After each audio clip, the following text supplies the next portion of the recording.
this. We got a great turnout last Saturday to hear the 3 candidates for Maine CD2 for Congress. And now we have 5 of the candidates for governor. I feel quite sure that we have the next governor of Maine right before us. All right.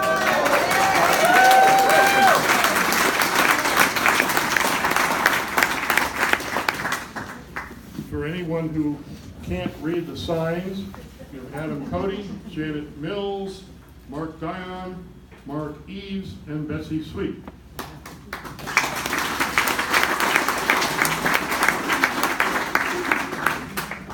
If you're wondering what the order is, we tried to do alphabetical order, and if we did, all the guys would be at one end and all the women would be at the other end. So this is, in Democratic Party terms, gender-balanced alphabetical order. All right, I'm going to go sit down. We'll get the rest of what we have to say out of the way. We'll start with the questions. All of these candidates for governor have had an opportunity to speak here before, all the way back to September. We assume that you know a good deal about them, so we're not going to start and take time with introductory statements. We're going to get right into the questions, which are based upon the topics that you all defined in one of our earlier meetings, the things that you specifically said you wanted to hear about. That's where the subjects are coming from. They're coming from you.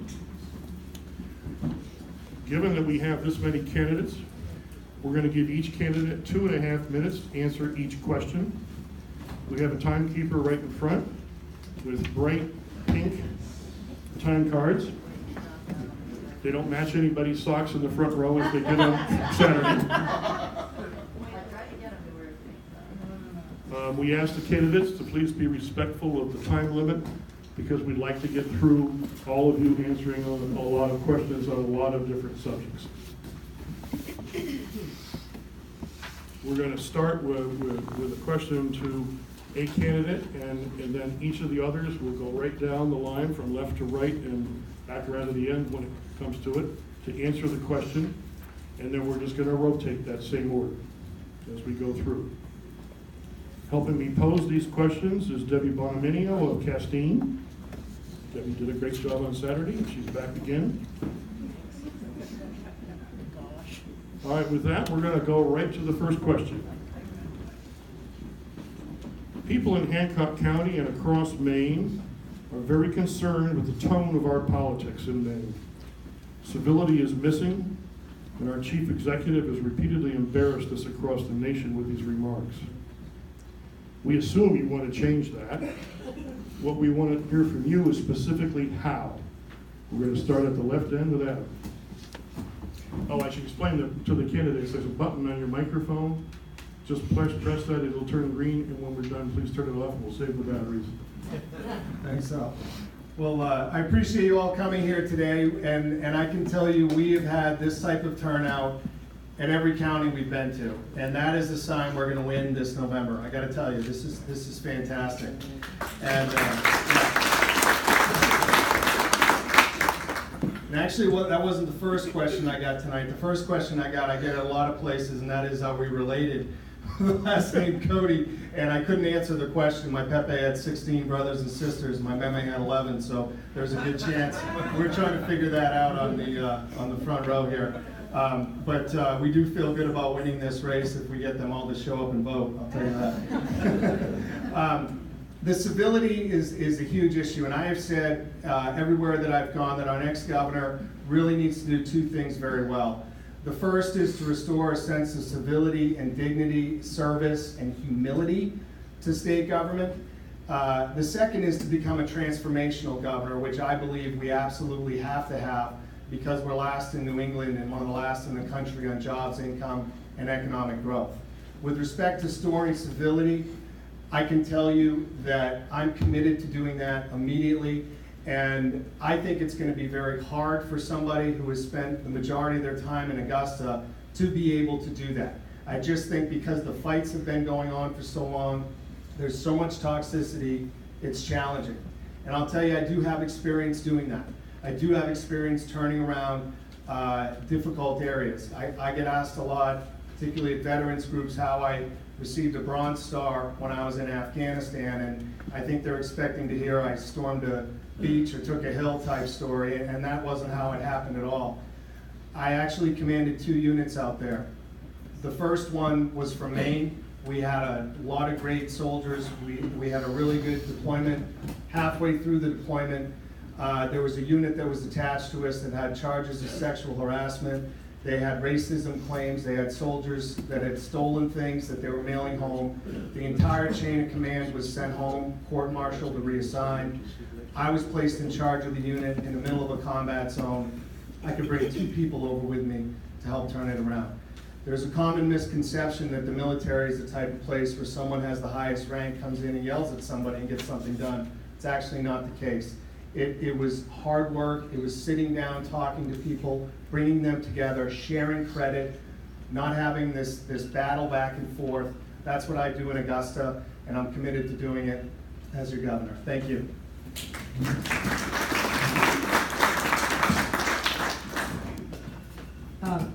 I think having survived the turmoil of Augusta in the last few years steels me for the future, and makes me a better candidate for governor because I do know how to work across the aisle. My experience in Augusta has included 4 years on the Appropriations Committee, 4 very tough years during some of the worst economic times of Maine's history. And we had to work across the aisle, and we had to be civil to one another.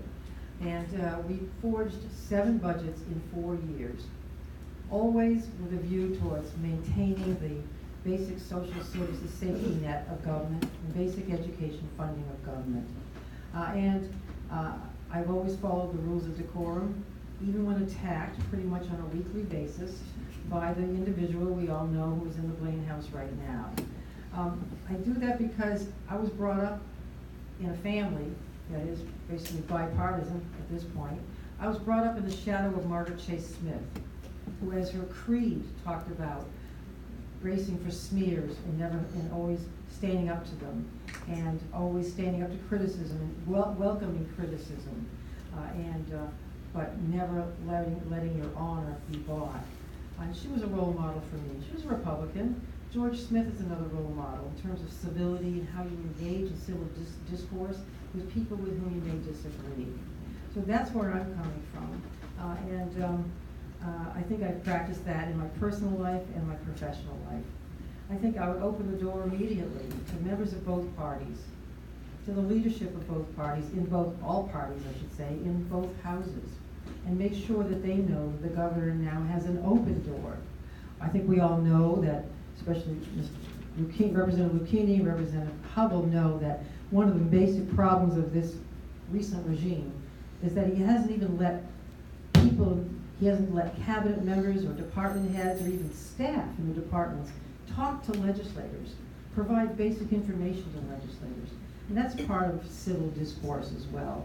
When you have a public hearing on a bill, a work session on a bill, you've got to have free-flowing discussion. You've got to have transparency in that dialogue. I believe in that very firmly, having come from that process, having engaged in that process in the legislature and in my current position as Attorney General. So those are my role models. Those are the things I will do, and obviously respect civility in all respects in the job of the governor. I think it's time we put a different face on the governor of Maine. I'm willing to be that person. I want to be the face of Maine in the next 4 years.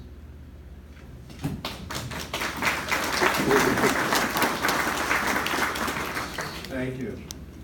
I just want to clear my throat for a second. Look, I just want to talk to you. I'm not going to give you a political speech, okay? Here's some observations. One, the office of governor is bigger than any person who will sit in that chair. I think that's the first thing a governor has to remember. There's a huge responsibility there, and that everything you say and do is a reflection on all of us.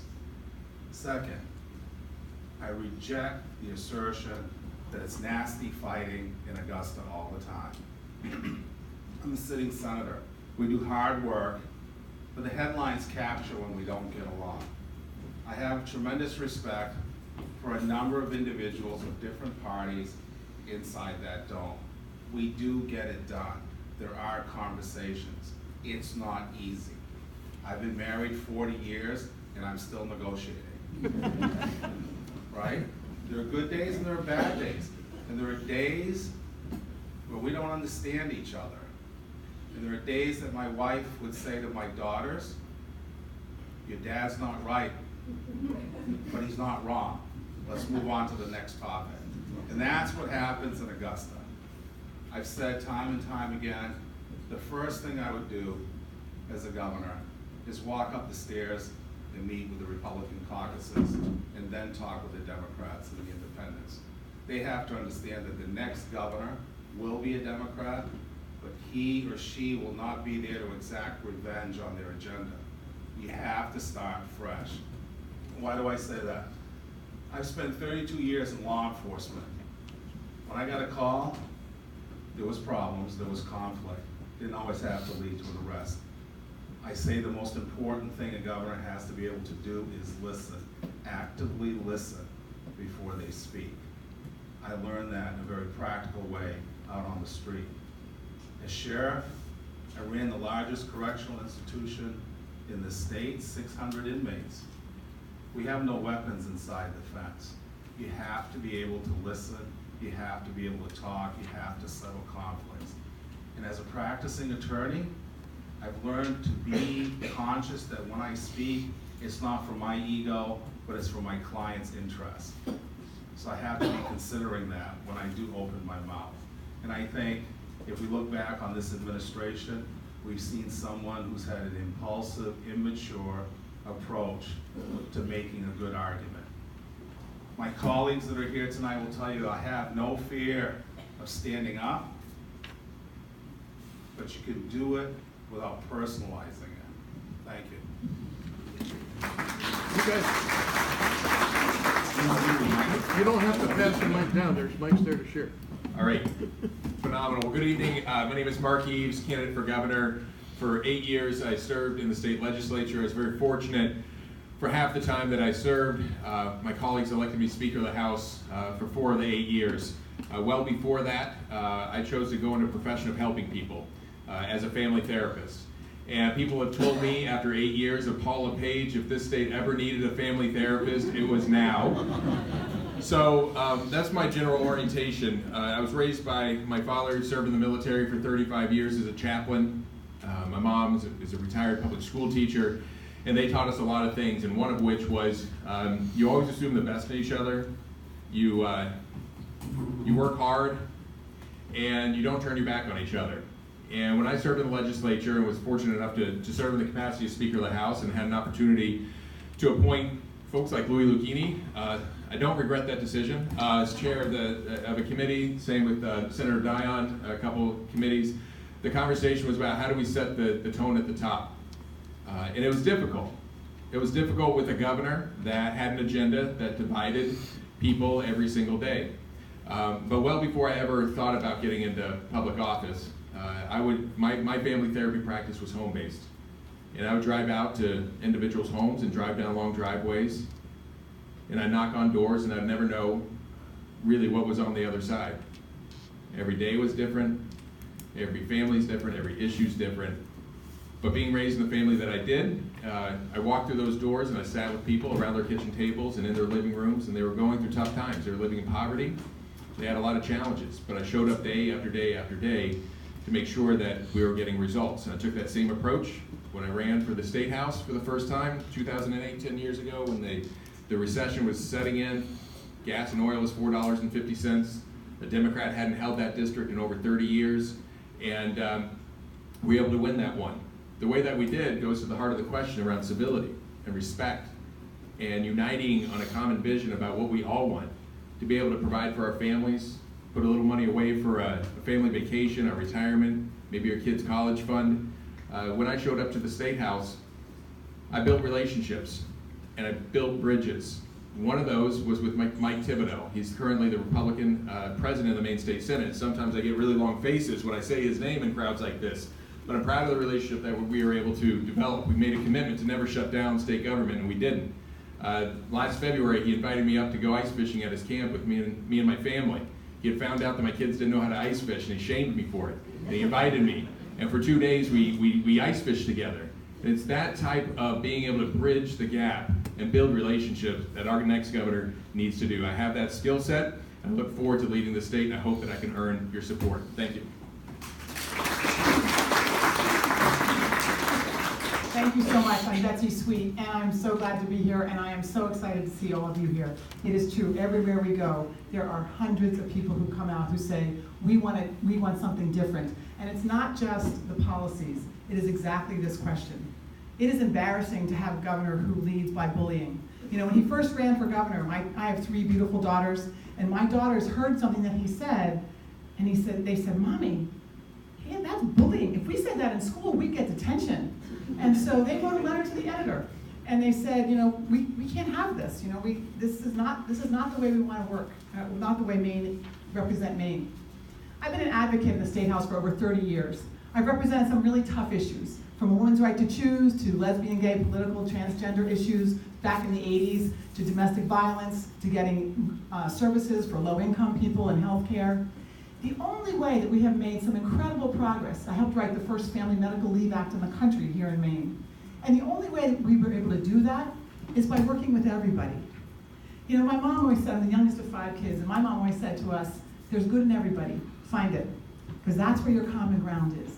And so that's how I've spent my life. That's how I've raised my children, it's who I am as a person. But by finding the common ground, we've been able to bridge, I've been able to help bridge with lots of other people the divide between us and actually have respectful conversations and get to do what's actually really right for the people of Maine. I think we have those common values. If we look at the referendums we passed, we share a value that everyone should have health care. We share a value that people who work 40 hours should be able to put food on the table and put a roof over their head. That's a common value that we have. It's not a Democratic idea or Republican idea. It's a shared Maine value. And so I think that's what we appeal to, because I've learned one thing in my 35 years doing advocacy, it's all about relationships.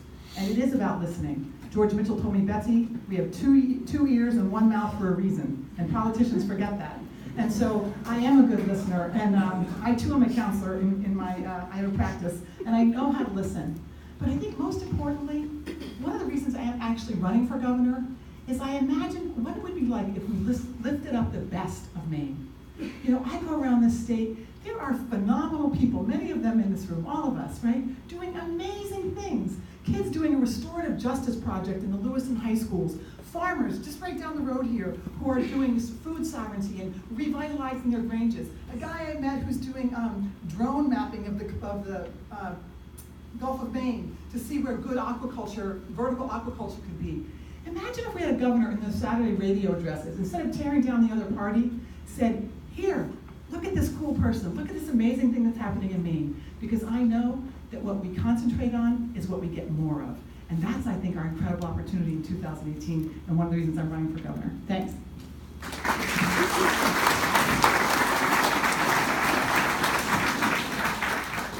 Couple of quick housekeeping notes. For those of you that are standing, if you would like to sit, we have a couple of seats up front here. Those who have open seats near them, can you please raise your hand so folks can see where they could move over to? Okay, thank you. Second thing, we just got this in. Diane Russell sends her apologies. She could not be here for health reasons, laryngitis, so she has no voice, which kind of makes it hard to answer things. So this is the only forum she has missed, and she looks forward to seeing everyone next week at the forum at MDI. Back to the program. So the LePage administration has gutted the Department of Health and Human Services. For example, we have lost many public health nurses, and the child protection function has become ineffective. This deep damage can't be repaired overnight. So what specific plans do each of you have to rebuild this department and restore the effectiveness of its basic services? We'll start with Janet Mills. Thank you for the question. And that is a huge challenge for the next governor.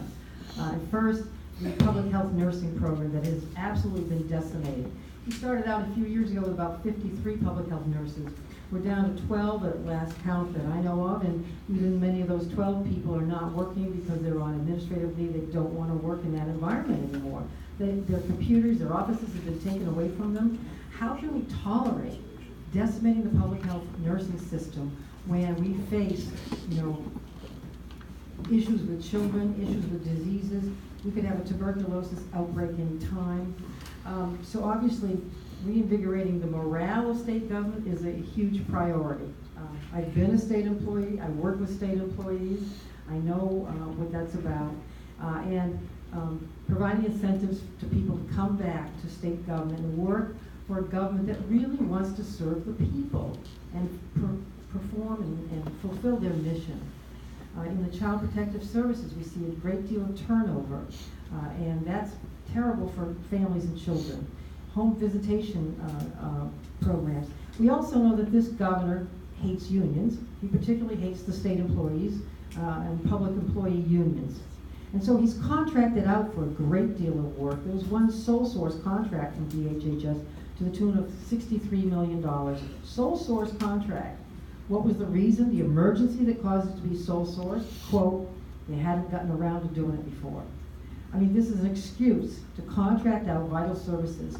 Same with the Aspire program. And remember the Medicaid transportation system? Contracting that out, that didn't exactly work. Well, anyway, I think bringing services back in-house where they're not only efficient and financially responsible, because the contracting out didn't save any money, but where services are accountable to the people in charge, accountable to the taxpayers, accountable to you.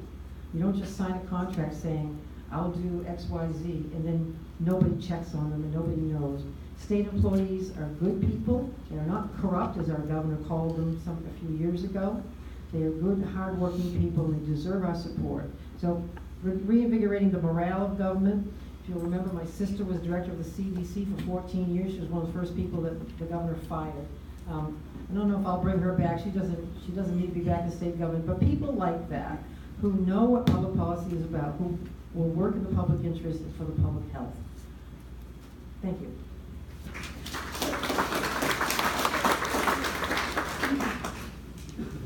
DHHS is too big and it's failed. That's the first conclusion I draw. And I think some would share in that conclusion.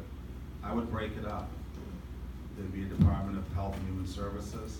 It would just be Human Services. There'd be a Department of Health. And there'd be a Department for Children and Families. Then you can provide the proper focus. I've run organizations with lots of staff, and you have to have clarity about what it is you do every day. And right now, it's too big. As far as public health, there's a lot of talk about a lot of crises that we're facing in this state. Home health care and how we deliver that in the future and how that connects with the fact that we have an elder society is going to be job one. And that's why it has to have a standalone department in Augusta to help coordinate those activities. Second, we have to work with educators in the state to accelerate the training and the education necessary to get staff out into the field. The healthcare platform of the future will not be a hospital, but your bedroom, right? And staff is going to come to you, and we have to address that. So I see that as critical to the public health dimension of our quality of life. When I was a police officer, I opened 5 community centers in the city of Portland. And one day the chief brought me in the office and he says, please tell me that you haven't been bringing examination tables into those sites. I said, Chief, if you don't ask the question, I don't get to lie. But we have a lot of people that can't afford health care, and the barriers to accessing that care are too high, and I built it at the neighborhood level. I think that is the future, and that's where leadership from public health professionals, nurses, nurse practitioners, and others will lead the charge with me that we build a healthcare system that's on a human scale for the state. Thank you.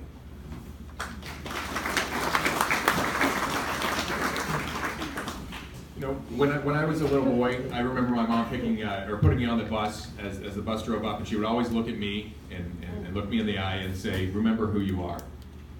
And she still does that today. And I think answering this question will determine a lot about who we are as a state. And if we cannot make those investments we need to make sure that our kids are safe and protected, that we rebuild our mental health system that has been crippled under this governor, that we post the jobs for the public health nursing because the funding is there, the governor just won't post the jobs, I mean, those are the basic functions of government to help people. And whether you're born in a trailer park, a mansion, or a refugee camp, every Mainer should have the opportunity to have access to food, to housing, to education, to health care. Those are the basic functions of government so that it levels the playing field for all of us. The Department of Health and Human Services is where it happens. We have a lot to do to rebuild state government, and starting with the Department of Health and Human Services is a good place to start. None of us really knows how bad it is.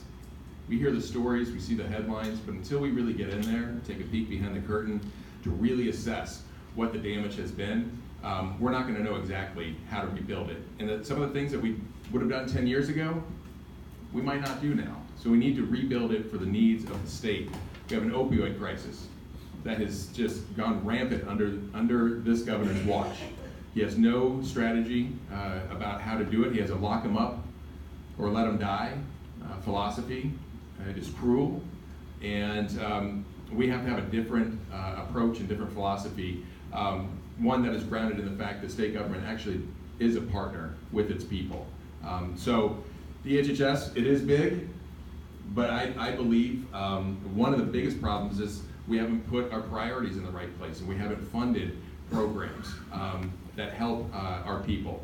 So my background from community-based mental health, I've seen it. I've had a front row seat of families that have been crushed by the fact that they cannot get the services for the kids that they need over the last decade. And the long-term impact to the health of our economy and our state is huge. So recruiting talent back into state government, inspiring people to believe in public service again and to accomplish the mission of the departments that they work in, I think is the job of the governor. I'd be a very hands-on governor, making sure that state employees knew that they were valued, that they were appreciated, and they were part of the solution. And that's where I would start.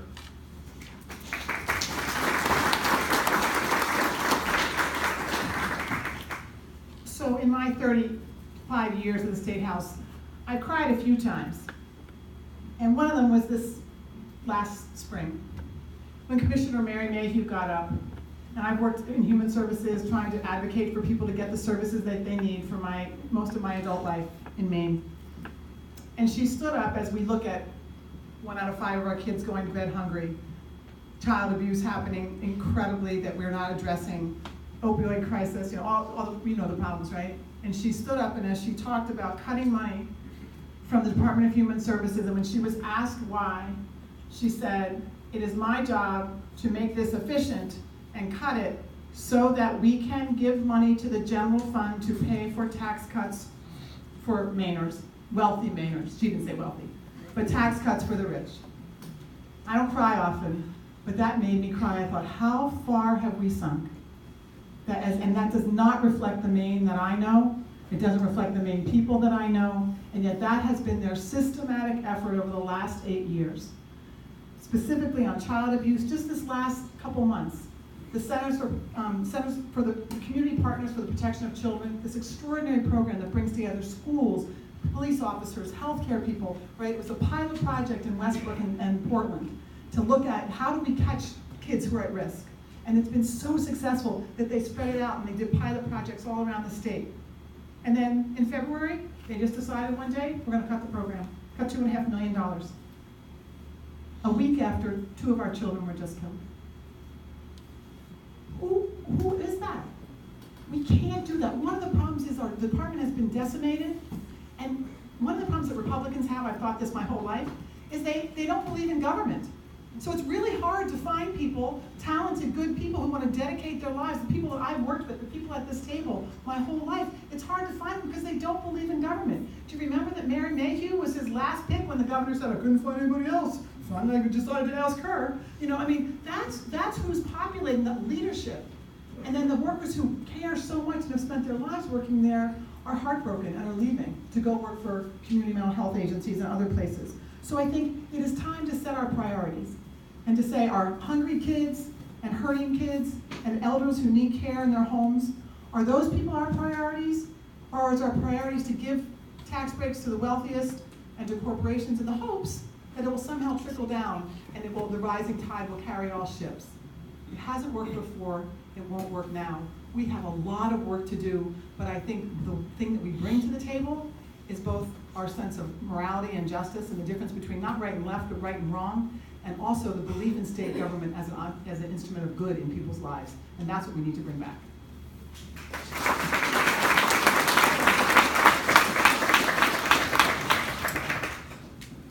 Robert Kennedy used to spend a lot of time talking about how to judge the values of society. And he used to say so often they look at the GNP, now we talked about GDP. And he used to say, but it doesn't tell you, what you really need to look at for a society is how they treat the less affluent, the less fortunate, the people with disabilities, the immigrants, the Native Americans, the people who are struggling in a society. How you treat them is really a good judge of a society. And what we're seeing here in the state of Maine, and frankly, out of all of us, whomever of us wins this primary, it will be our job to articulate that in the general election, because the Republican candidate will say, unemployment is low, life is good, strong economy. That's not true. That's not true, and it's not a good reflection of the suffering in this state. We have more kids going to bed hungry. Our opioid crisis, we have more people dying every year. DHHS is the primary function, the focal point of so many of those problems. And we absolutely have to do an audit of DHHS as soon as we get in there. They're underfunded, they're understaffed, they've created a culture of no. The workers there that are still there are feeling demoralized. We need to have strong commissioners that are visionary, that understand that people need assistance and they need help. We need to marry up things like the fact that farming is taking off in Maine, yet we have more kids going to bed hungry. We need to support food hubs, food co-ops. We need to take a proactive approach to the opioid crisis to recognize it's a chronic illness and an addiction, and we're not going to rest our way out of it. Those are the types of people that we have to excite and energize to work in state government again. It's going to be the role of the next governor to do that, because we have a lot of problems in this state. We're going to need to attract people back to state government and empower those that are there to be able to do it. And we have to work with so many of these organizations that, despite the pushback from state government, the Good Shepherd food banks of the world, the other places throughout this state that have held the fabric just barely together, they need the support from the state government. And as governor, I would do that. Thank you.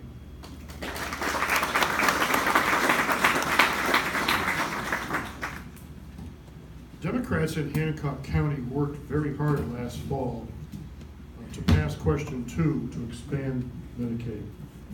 But we still don't have the funding for the mandated Medicaid expansion. Over 70,000 Mainers still don't have medical coverage, and we're losing millions of federal dollars we already paid for.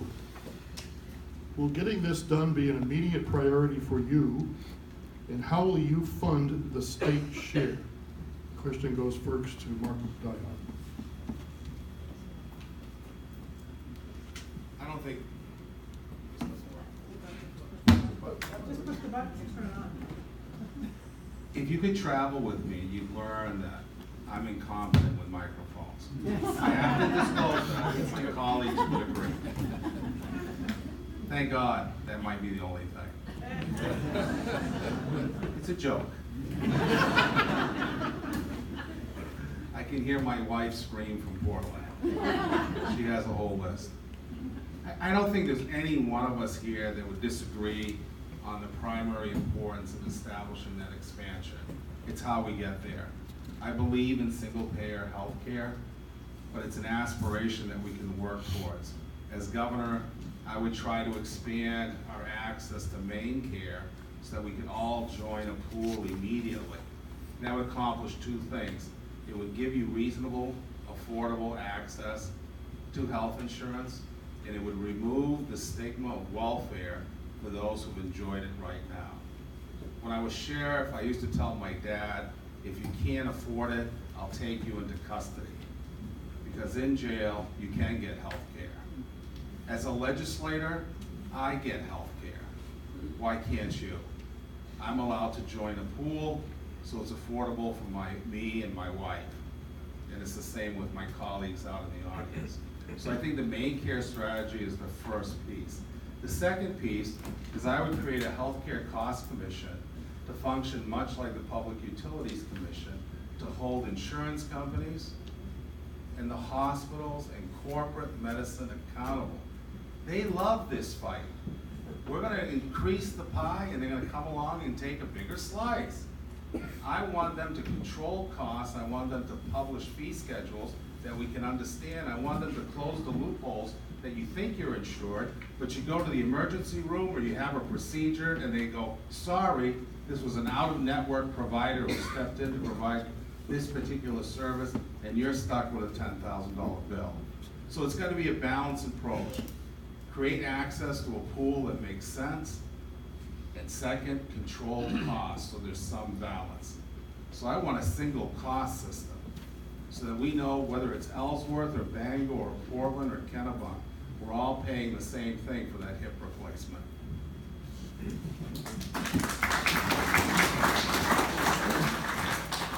So Medicaid expansion was the first bill that I sponsored when I had an opportunity as Speaker of the House.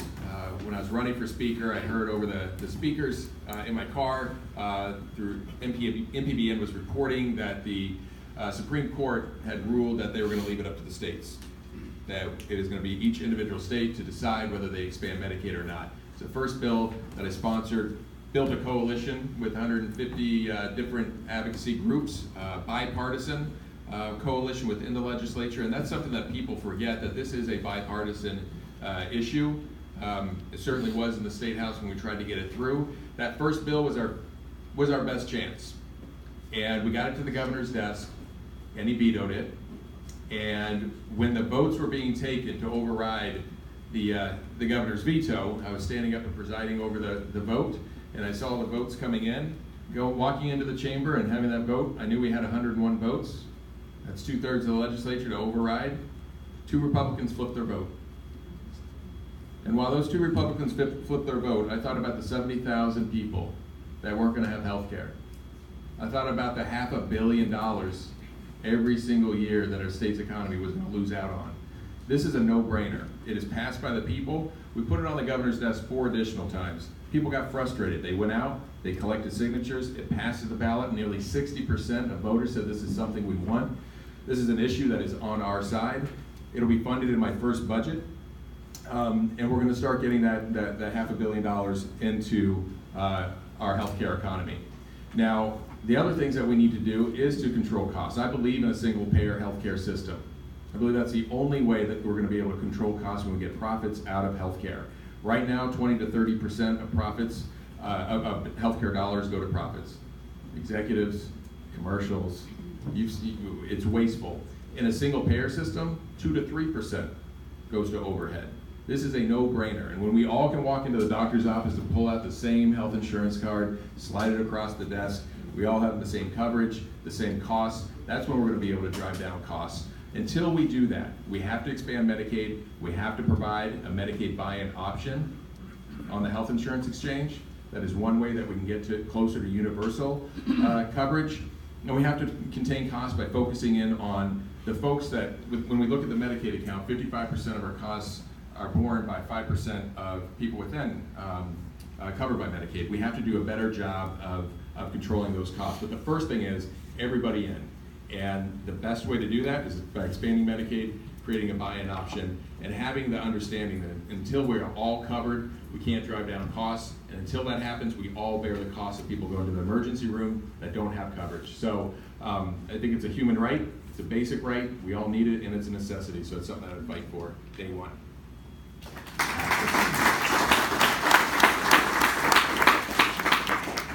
I could say me too, because I have worked with Mark and everybody else at this table to make sure that we expand Medicaid.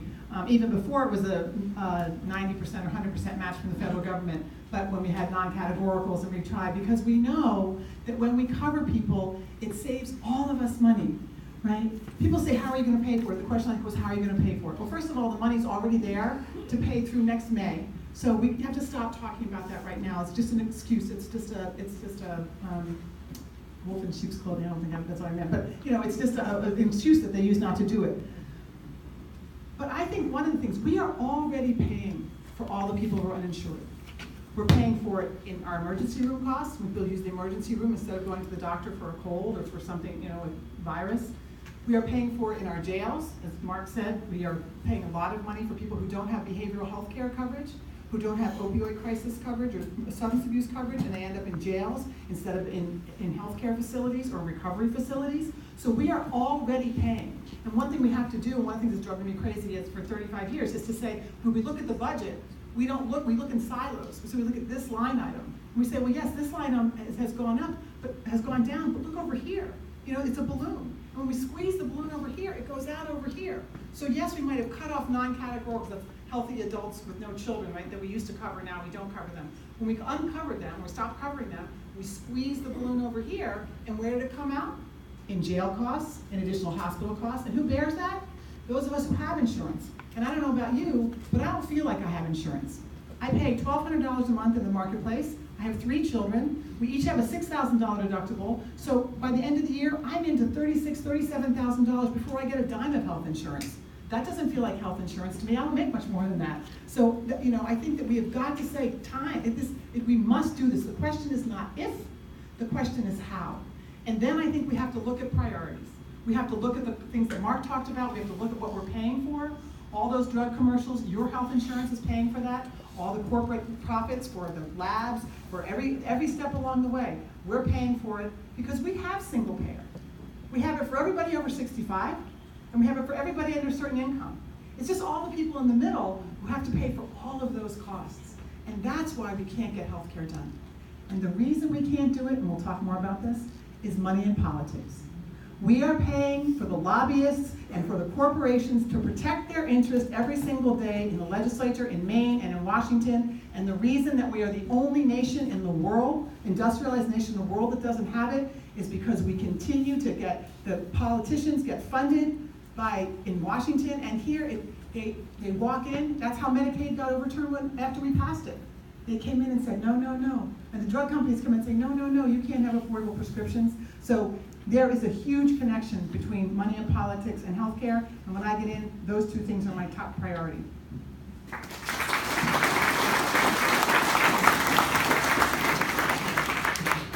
This is a question we get at every forum, and I think it might be the only one that we've consistently had at every forum. And every one of us supports Medicaid expansion, and it's important to know that in November, every single one of the Republicans does not. And it's interesting, I want to expand a little bit on what Mark said about it not being such a partisan issue in Maine, and he's right, because the legislature supported it, it was the governor that vetoed it, and he's right in the sense that we passed a referenda here in Maine, and I assume a lot of the independents and Republicans would have to be voting for it to have it passed the way it has. But to expand upon that, it's really not as partisan nationally. 37 states have accepted Medicaid expansion funding. 17 of those states have Republican governors. So to get to the question that the Republicans have raised, it's important we educate ourselves because this is going to be a big topic in November. The Republicans say we can't afford it. It's $500 million comes into the economy every year. We know why we need it, the opioid crisis, for all the things that everyone else stated here earlier. But how do we pay for it? That's the big question, right? How do you pay for it? Well, I told you 37 states have accepted it. There have been independent studies that have looked at the effects on every single one of those states, and for every dollar of federal funds the states have received, they're getting back between $1.35 and $1.80 in a ripple effect throughout their economy. It's that piece where Betsy was talking about somebody coming in without health insurance, comes into a hospital. We absorb those costs all of the time. We need to start shifting that argument as Democrats so we can win it in November and then demonstrate that we know how to govern.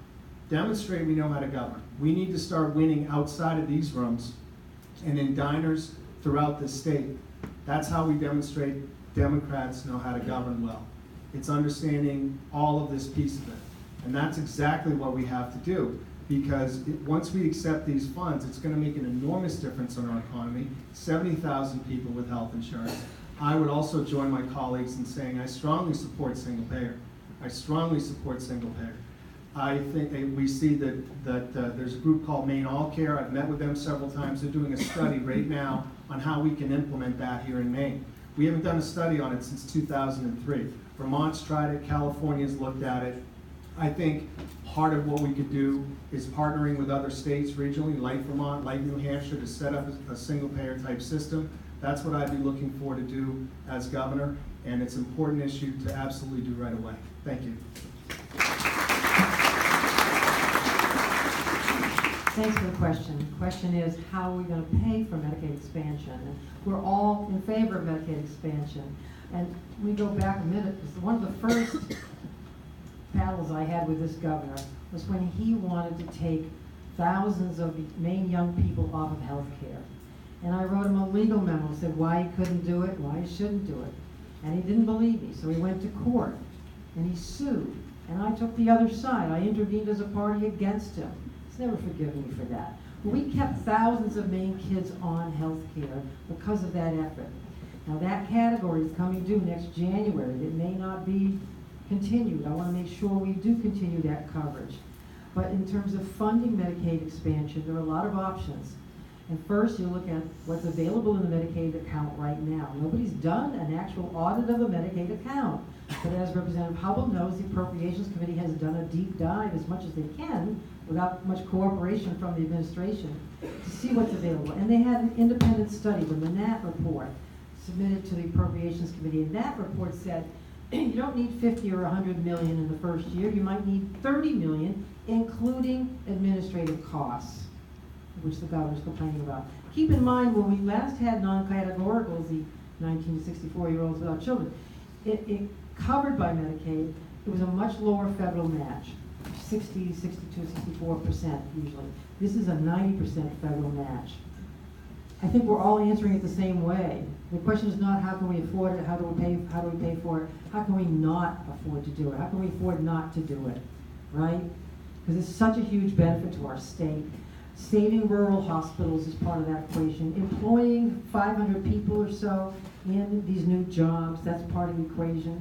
Saving the hospitals, saving health care. And of course we've got to have some cost controls involved as well. Managing the care of the seriously ill so they don't end up in emergency rooms all the time, but end up with good home-based care and primary care. I was able to negotiate, my office negotiated for 6 months with 2 major tobacco companies, and we were able to secure this April an additional $35 million for the Fund for Healthy Maine. The tobacco settlement money goes directly into the Fund for Healthy Maine, and I submit to you, that is more than enough to pay for Medicaid expansion in the first year. And when we see what the uptick in claims is, see what the actuarial analysis shows, we'll know better how much it's actually going to cost over the long run. Right now, there's $140 million in surplus, stabilization fund. There's several hundred million in the Medicaid fund because the governor has chosen not to spend it on what it's meant to be spent for. And there's the $35 million I've secured for the Fund for Healthy Maine. There's money there to fund Medicaid expansion, and we're going to do it.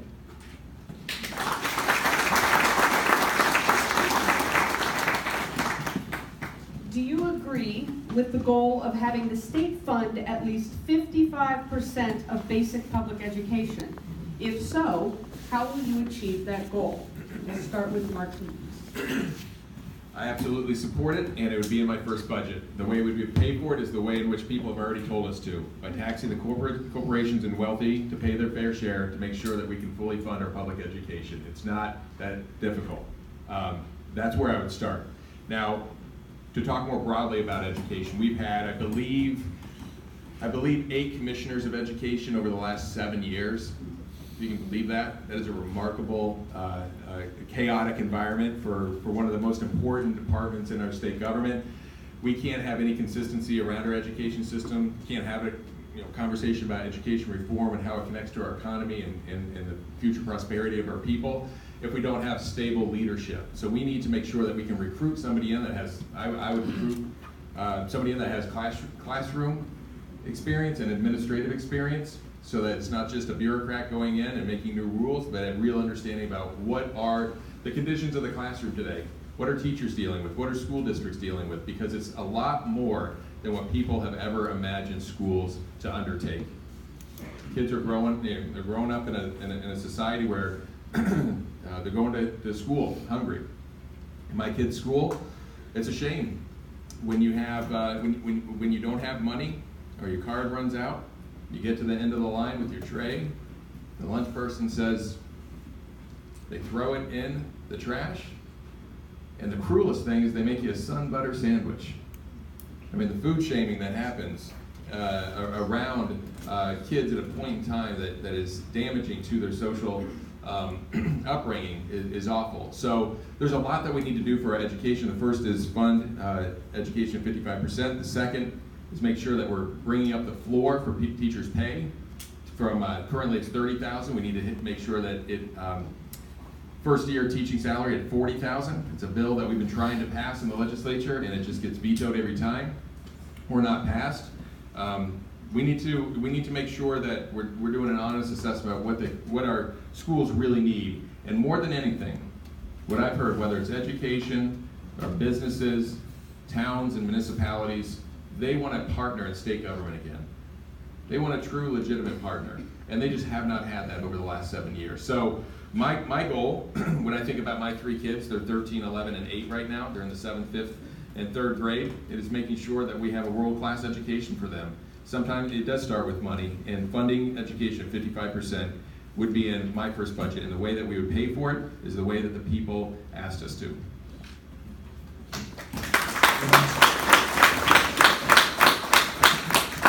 I think education funding is another huge priority for us, right? When we go around the state and they don't have, a lot of businesses say they can't find workers who are adequately trained. And when we look at the opioid crisis, we know the #1 predictor for any kind of substance abuse is adverse early childhood experiences. We have got to look at early pre-K through 12, K through 12, and we have to pay for it the way that, as Mark said, and you probably all voted, many of you voted, was to pay for it with the surcharge on the wealthiest Mainers. Because we passed this twice.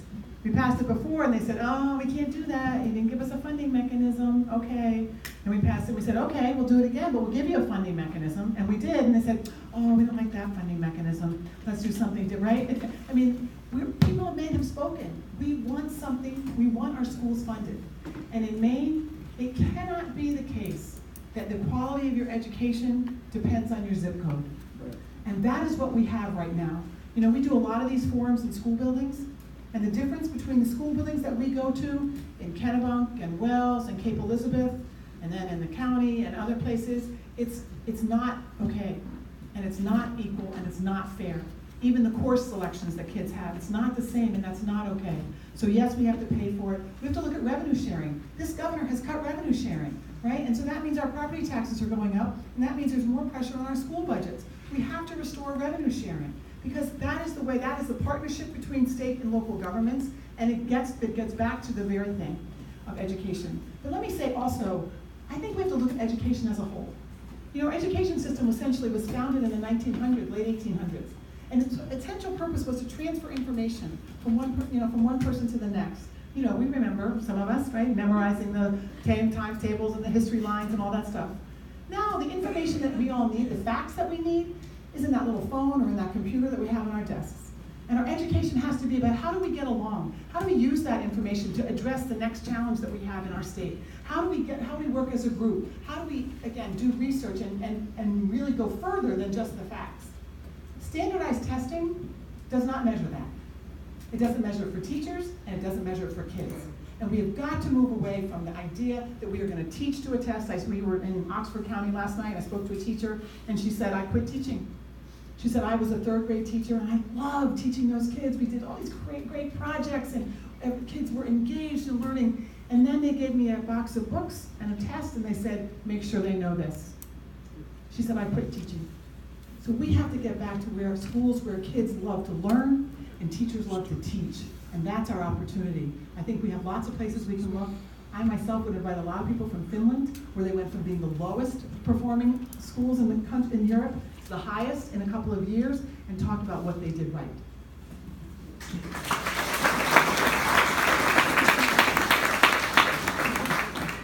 I'm a product of Maine's public school system, and my dad was a history teacher at Sanford High for 30 years. My wife's a Spanish teacher, and I was on the Sanford School Committee when Governor LePage cut revenue sharing. And I come from a very lower income community, one of those communities inland from the one Betsy was talking about. We have over 70% of our kids in most of our schools on free and reduced lunch, and I have 5 kids and they're in those schools. So when Governor LePage cut revenue sharing from my hometown, we lost $1.5 million out of a $30 million budget. And we approached it by knowing that we had to do some cuts. We couldn't hire replacements for teachers that were retiring. We had to cut all the sports and arts programs in the junior high and freshmen. At the time when proficiency-based learning was coming down as an unfunded mandate from the state, we couldn't send our educators to professional development opportunities to learn the best practices. I've seen this at the real local level, and we still had to go back to the city and ask for a property tax increase, which thankfully we got because we had nothing else that we could do. This is crippling communities. And by the way, I had a friend that was on one of those school committees along the coast. I asked them how they made up for it, and they said they had some wealthy people in their community made up the budget differences, or they just switched some to club sports that were funded by some kid's parent that wanted their kid to be a good basketball player. And that's what you deal with in lower income communities over and over and over again. Restoring revenue sharing, funding at 55% is critical. It's critically important. I would strongly disagree with Governor LePage when he talks about the fact that he cut taxes. All he did was shift them. All he did was shift them to communities that really couldn't afford to do it. And the fact that we have not had the leadership at the state level is critically important. The 8 commissioners are in 7 years. When that proficiency-based learning requirement came down, 6 months later, Steve Bowen left to take another job. We didn't have any leadership since. You go to any community in the state of Maine, they either love proficiency-based learning, they can't stand it, or they've completely ignored it. We need leaders at the state level that they're viewing this as a culmination exercise in a lifetime understanding and knowing this. Those are the types of commissioners that I would appoint that are really focused on our kids' education and having them learn, and I would fully fund it. Thank you.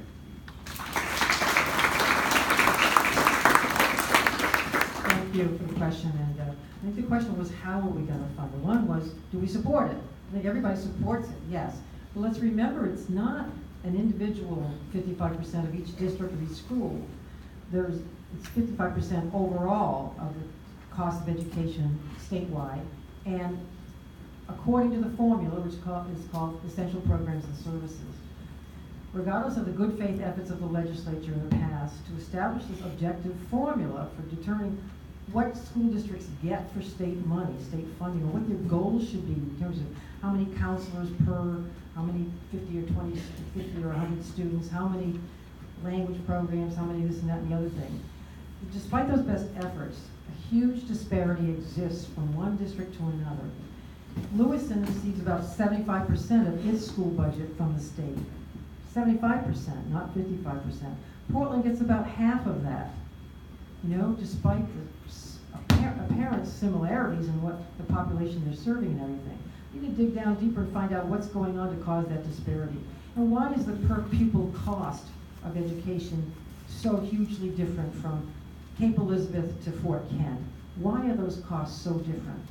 Why are the 4 highest achieving high schools in the richest districts? You know, they made the cut nationally. Cape Elizabeth, Yarmouth, Falmouth, Cumberland, I think, highest achieving high schools among the top 500 nationally, because they're property-rich towns. This disparity has not been addressed. Funding it, I disagree with some of my compatriots here about tax increases for the sake of tax increases and for funding education. Dedicated revenues don't generally work. Originally, the lottery system was supposed to fund education. That was the talk, in a way. Although it wasn't legally dedicated, but dedicated revenue doesn't generally work. We've got to look at the structural gap in state government, look at where we're spending, what taxes are coming in now to create this $140 million surplus we have now in the stabilization fund, reorder our priorities, and make sure we do fairly, equally fund education. Yes, at 55%. Let's do it in a way that doesn't cause this disparity. Like Betsy said, Your quality of education shouldn't depend on your zip code. I have a lot of other ideas about education from cradle to college. I'd love to talk to you about those later.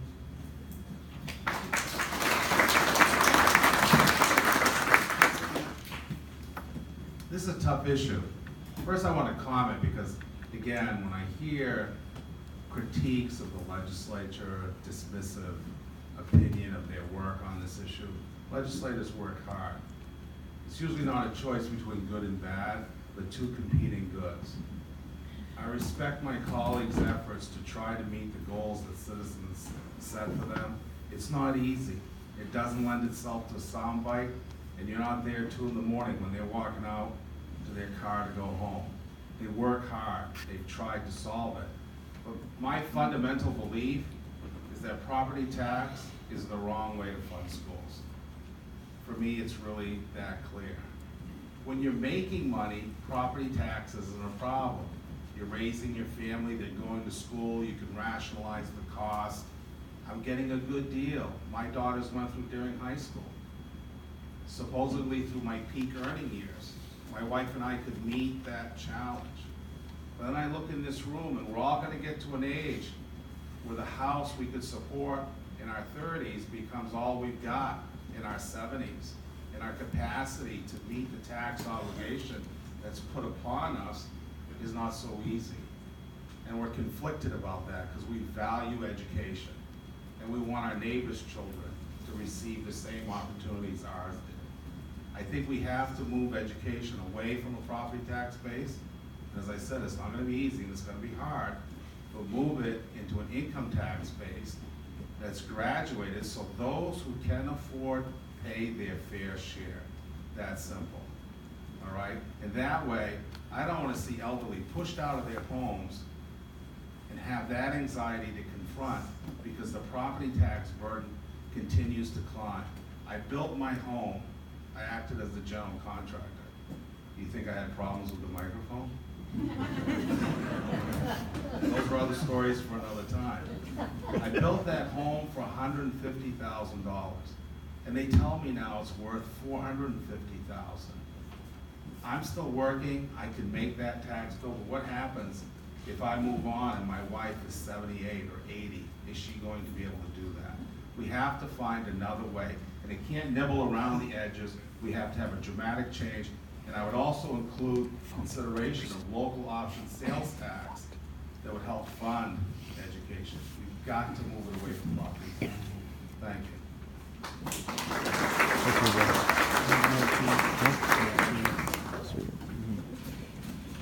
Okay, before we proceed, we actually need to try to expedite this a little bit, and I think there's 2 measures we need to take. One is I'm going to ask the candidates again that when Barbara has a sign that says stop, please adhere to stop so we can get more questions in. And second, I think we need to reduce the answers to 2 minutes because we've only gotten through 4 questions so far. So if you don't mind, we're going to go to 2 minutes, and when Barbara has a sign that says stop, let's stop, and we can get more ground covered because we really want to hear from the 5 of you on a lot more topics. As you all know, Maine has a deteriorating infrastructure in roads and bridges and other public assets. We have an increasing backlog of needs to maintain them or replace them. That costs a lot of money. We want to know, where does that fit into your priorities and how would you pay for that? The question will start with Betsy. So we've all been driving around the state to every corner of the state, and I think we would all agree that it's really hard on our cars because the roads are in horrible shape. I'm sure you know that too. So this has got to be a priority.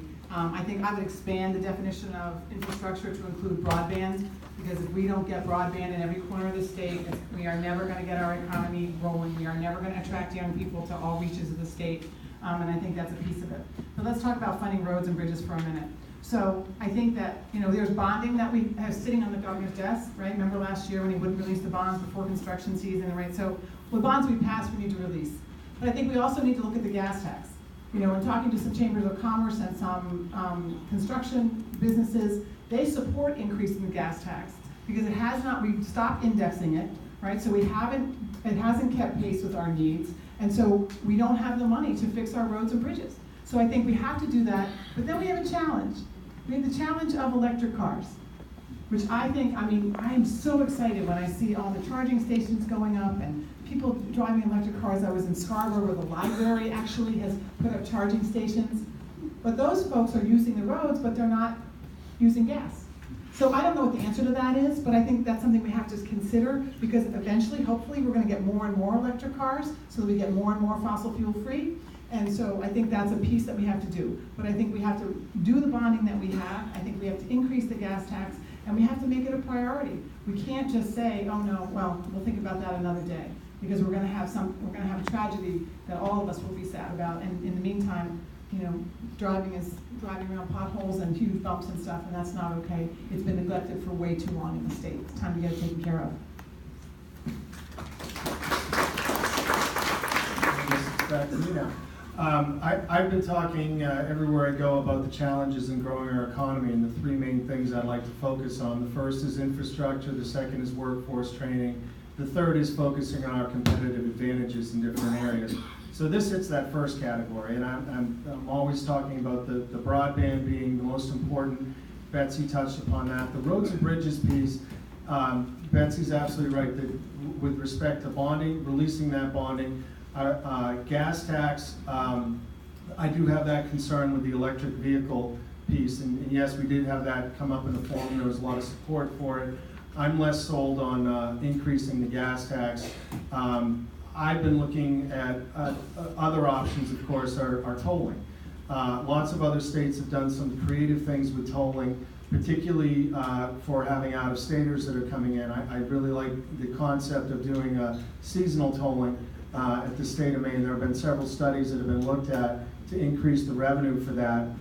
And some other folks have been looking at the possibility of getting some return when you're doing your excise, paying your excise taxes every year in your car if you are a resident. So it's a good way, I think, that I don't think it'll prevent people from coming to Maine, but could help shift it. So those are really the three areas. I think we really do have the benefit in many ways. I always try to look at the silver lining on things, and one of the benefits of following Governor LePage is he really hasn't been looking at bonding as a smart approach for growing our economy. So in many ways, we are prepared to have a smart, successive plan with things like broadband, with things like infrastructure development and transportation, and also workforce training to do some serious bonding in that way. And I'll also point out that we really have to. We have one of the worst ratings of our roads in the country. The American Society of Civil Engineers has us as a C-, so that's about one of the worst there are out there, and you all know that driving down the roads. So I'll make that a top priority. Thank you. I think the bridges are a more important, more risky proposition. Some of the bridges that are more than 50 years old absolutely need our dire attention, and we ought to use Maine people to fix those bridges and roads. I think gas tax, I have mixed feelings about. We had gas tax indexing for a while. The Republicans actually voted for it originally, and then they pulled the rug out from under it and allowed it to be repealed. I think bonding is an obvious solution for the short term at least, because A, interest rates are pretty reasonable. B, the federal government kicks in. Last I knew it was about a 9-to-1 match, so there's absolutely no reason not to bond. It provides good jobs, and it provides better roads. And while we're doing that, I also believe in the Dig Once policy. When we're repairing roads, we haven't built any new roads in 7 years, by the way. When we're repairing roads or building new roads, when we're repairing sewer lines and water lines along those roads, dig once and lay fiber along those roads at the same time, so that we can achieve greater broadband access to communities.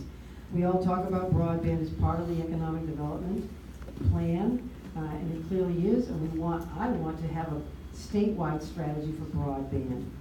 It's critical to economic development that we have that, and that we, again, dig once. In terms of tolling, I know that in some other countries where they have more electric vehicles, and I anticipate we will have more electric vehicles, Canada has a tremendous percentage of electric vehicles.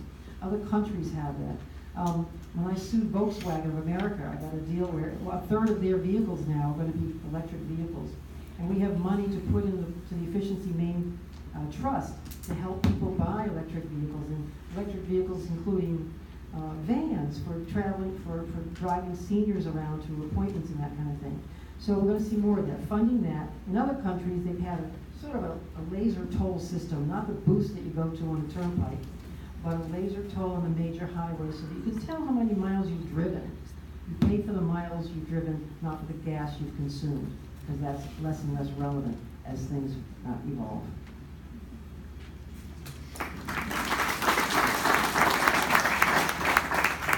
Let's start with roads. Bonding is a strategy that's akin to paying the minimum expected bill on your credit card. All right, it works. It's not the best way to do business. Bonding allows the Department of Transportation to keep its nose above water and address the worst conditions on our highway system every year. They're in a continual game of catch-up. All right? It's not a good way to do business. We have to increase the gas tax. Hard news, the results are better. Add gas indexing to it for the consumer price index, and I think it gives you a stable platform to actually invest in new roads. I headed up the committee that did exactly what Janet is talking about, that if we dig, we ought to lay natural gas and broadband as we go down roads. Sad thing is, we're not building anything new because we don't have the additional income to do that. Broadband policy I've worked on for 6 years. It's complex, and I'll summarize it this way. When you have a density of population and you all live close together, it makes sense the private sector come in here and deploy it. When you live in rural Maine, the return on investment for them is not adequate. They can ignore it, and we're going to try to attach it maybe to transmission lines in the future. Here's the hard question we have to answer as Democrats. Are we willing to take the fight and turn broadband into a public utility so we can control cost and order deployment? That's the only way. We're going to have to take on corporate broadband. It's going to be a hell of a fight. All right, if you want to do that, then we can deploy. Just like we deployed copper line telephone wires in the past. That didn't happen by magic, and they didn't send copper wire to places that made sense for Mont Bell. But we can do that again today. That's how we get it out there. We don't need it in Portland, but we sure as hell need it out here. All right? There you go. So I think I'm going to save us a little bit of time. We often say this, the disadvantage of going last is you agree with a lot of what was said, and I certainly do. One example that I would like to highlight that has happened over the last several years that has a huge benefit to our state, and that is investment in our ports. So when you look at Portland, and if you've been down on the waterfront of Portland recently, you'll see a bunch of cargo containers with Eimskip written on them. It's an Iceland company. The only reason that Iceland has invested that company here is because we bonded and finished extending the rail to the port. So right now the ship comes in, the cargo comes off, and it goes right onto the rail and down the seacoast and west. That wouldn't have happened if we didn't connect that final piece of rail. We are the first port of call into the United States. We have to rethink about our position in the world.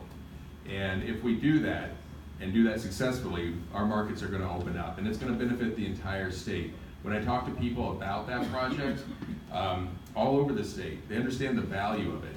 Often we get caught up in this, well, it's Portland-centric, you just care about Southern Maine. Well, this is a project where everybody benefits from it and understands the value of having access to those markets. So ports haven't been talked about, that's why I highlighted it, but I certainly agree with the conditions of our roads, the investments that we need to make, and bonding is certainly one aspect. The hard truth of raising the gas tax is a reality. It is a bipartisan issue, both federally and within our state, but we need leadership to articulate why we need to do that and what the investment is and the benefit to the entire state. Thank you.